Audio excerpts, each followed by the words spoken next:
Hi, I'm Rebecca Hobbs, the Stage 1 coordinator at the Kent School of Architecture and Planning. We are setting you a challenge as part of the summer series, and this is episode 2.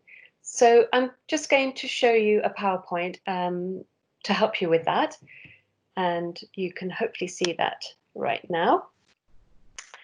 So we would like you to design a machine to travel in and explore part of the world you have never been to. Here are some ideas other people have come up with. So this is Leonardo da Vinci's machines, and as you can see, there are a variety of traveling ideas. So on the left-hand side, we've got a helicopter, the beginnings of a helicopter, and on the right-hand side, a hovercraft, and on the bottom right, some sort of flying machine. So he was very interested and very innovative of his time, as you probably know already. And so these are very early ideas in terms of travel machines. So here we have Heath Robinson's machines. He was a 1970s illustrator, quite humorous, his ideas. And they were machines that were propelled by people. On the right-hand side, we've got a little cinema with looks like a sound as well coming out of that top right-hand side, and also at the same time cleaning the streets. And then on the bottom right-hand side, we've got a man lounging but still operating this machine by foot, and he's got a breakfast ready for his travel. On here we have Burning Man. So these are events that happen in America and also in South Africa. We've got this huge ship on wheels, and it looks like a massive party for a load of people. Thomas Heatherwick's Shanghai Pavilion, really interesting. This is basically a space covered by fiber optic rods, and within that space, you can see on the top left-hand side, there's a place that could be inhabited. But also think about this at nighttime. So it's just a really interesting form and also texture. Here we have some flying machines, some operated by propellers, some operated by gas, and probably petrol on the bottom right-hand side. Just interesting forms in themselves, but also how they are occupied. So on the left-hand side, that the internal space is probably completely occupiable. So this is a really interesting but very slow way of moving across the world. And then we have the Boeing 3148 Yankee Clipper. I thought I'd include this because the section or cut through of that aeroplane shows how each one of those spaces being occupied. So that's something that maybe you can think about when you're drawing your design. And then by rail, so we've got kind of a historical 1937 Coronation Scot on the left-hand side, but looking at the interior, quite luxurious on the bottom right, bedroom and lounge. So that's probably a cabin for a couple.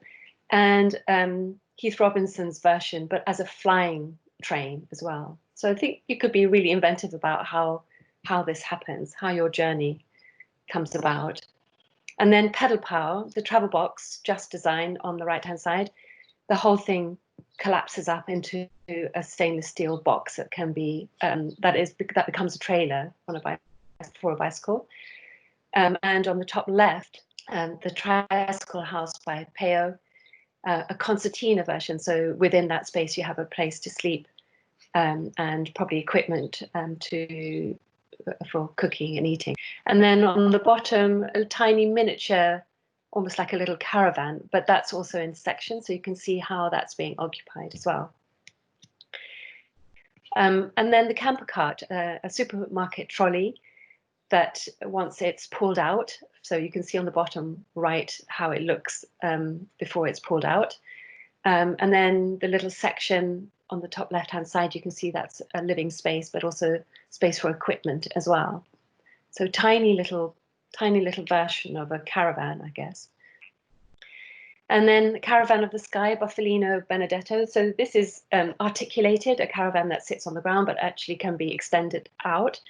And you could use that idea for lots of different versions. Here we have Harmony Amphibious Rv by Wei Lai Feng. So this is a kind of very futuristic version of an amphibious machine, and the fan on the top of it is to capture solar energy as a series of photovoltaic cells, and that can be converted into electricity. So this can be operated and moved through electricity. And then the floating seahorse Kleindienst group.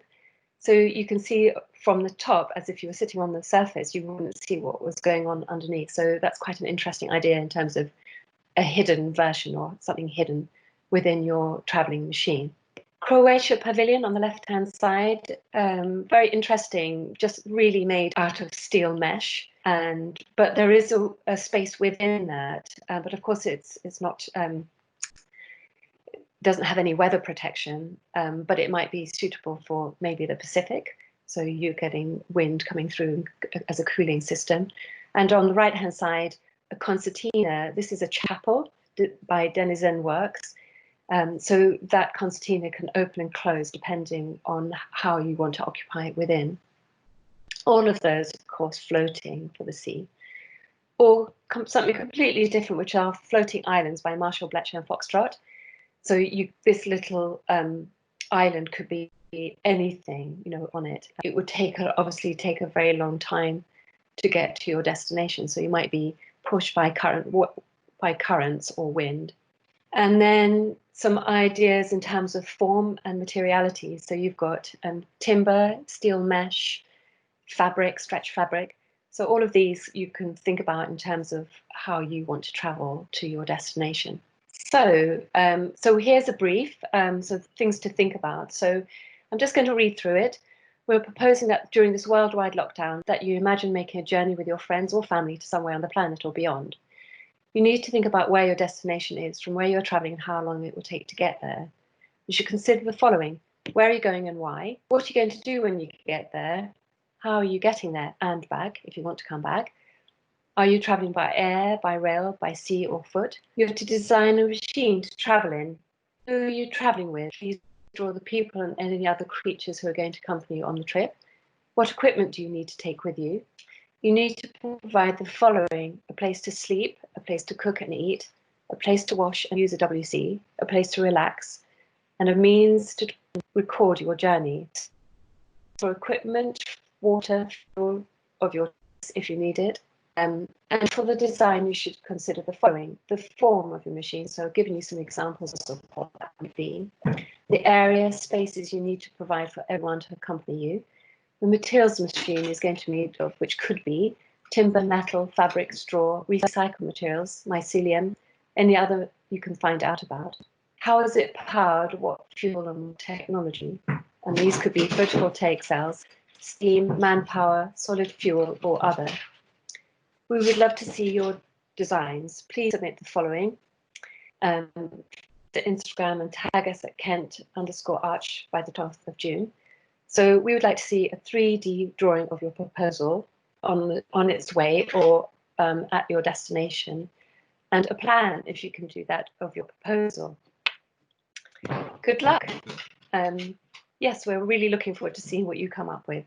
Thank you very much.